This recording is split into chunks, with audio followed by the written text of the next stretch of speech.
araka ny fotoanany fanomesana moa zany a dia izahay fanantenana sambana sosialy atao anatin'ny fahafisainga dia tonga namaly ny antso izahay a ho an'ireo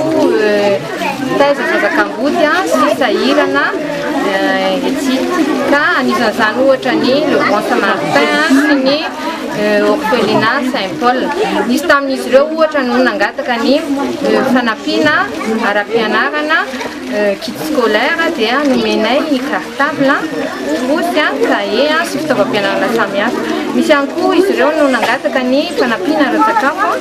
dia nomenay vary ambony paty